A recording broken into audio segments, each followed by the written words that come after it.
മനുഷ്യവിരുദ്ധ നിലപാട് വിളിച്ചു പറയുന്നതിൽ കുപ്രസിദ്ധനാണ് ശതകോടീശ്വരൻ ഇലോൺ മസ്ക്. ട്രാൻസ് സമൂഹത്തെ ബാധിച്ചിരിക്കുന്നത് പ്രത്യേകതരം വൈറസ് ആണെന്ന മസ്കിന്റെ പരാമർശം ഈയിടെയാണ് വിവാദമായത്. ഒടുവിലിതാ തനിക്ക് മകനെ നഷ്ടപ്പെട്ടത് ആ വൈറസ് ബാധ മൂലമാണെന്ന് കുറ്റപ്പെടുത്തുകയാണ് ടെസ്ല സിഇഒ.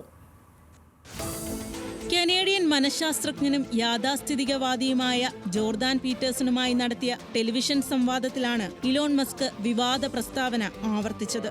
ട്രാൻസ്ജെൻഡറായ മകളെക്കുറിച്ച് സംസാരിക്കവേ ലിംഗമാറ്റ ശസ്ത്രക്രിയയിലൂടെ തനിക്ക് മകനെ നഷ്ടപ്പെട്ടുവെന്നും മകൻ കൊല്ലപ്പെട്ടു എന്നുമാണ് മസ്ക് പറഞ്ഞത്. പ്രായപൂർത്തിയാകാത്ത കുട്ടികൾക്ക് ലിംഗമാറ്റ ശസ്ത്രക്രിയയ്ക്ക് അനുമതി നൽകരുതെന്ന ജോർദാൻ പീറ്റേഴ്സണിന്റെ അഭിപ്രായത്തോട് യോജിച്ചായിരുന്നു മസ്കിന്റെ പ്രതികരണം. കുട്ടികളെ വികലമാക്കുന്നതും വന്ധ്യംകരിക്കുന്നതുമാണ് ലിംഗമാറ്റ ശസ്ത്രക്രിയ. ശസ്ത്രക്രിയയ്ക്ക് മുൻപ് കൗമാരമാറ്റങ്ങളെ നിയന്ത്രിക്കുന്ന മരുന്നുകൾ ഇതിന്റെ ഭാഗമായി നൽകി വരുന്നത് പ്രത്യുത്പാദന ശേഷിയെ ബാധിക്കും. ഇതിന് കൂട്ടുനിൽക്കുന്നവരെ ജയിലിൽ അടയ്ക്കണമെന്നാണ് ഇരുവരുടെയും നിലപാട്. 12 കുട്ടികളുള്ള മസ്ക് ജനസംഖ്യ കുറയുന്നുവെന്ന ആശങ്ക പങ്കുവെച്ചുകൊണ്ടാണ് ഈ പ്രതികരണം നടത്തിയത്. കോവിഡ് സമയത്ത് 16-കാരിയായിരുന്ന Vivian Jenna Wilson transgender identity വെളിപ്പെടുത്തിയിരുന്നതായി മസ്ക് സ്ഥിരീകരിച്ചു.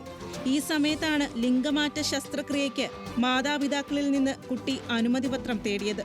എന്നാൽ കോവിഡ് സമയത്തുണ്ടായ ആശയക്കുഴപ്പത്തിനിടെ തന്നെ തെറ്റിദ്ധരിപ്പിച്ചാണ് സമ്മതപത്രത്തിൽ ഒപ്പിടുവിപ്പിച്ചതെന്നാണ് മസ്കിന്റെ പുതിയ ആരോപണം.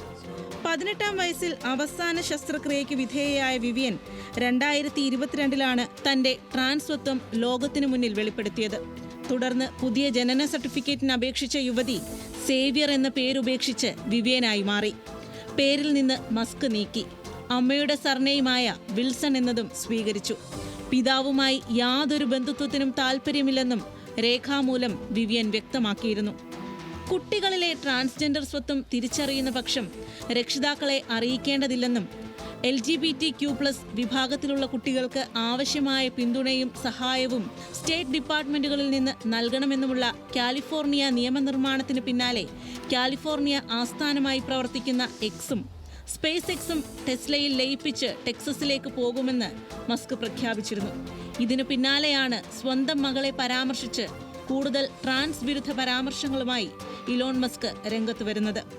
Feature desk, news Malayalam.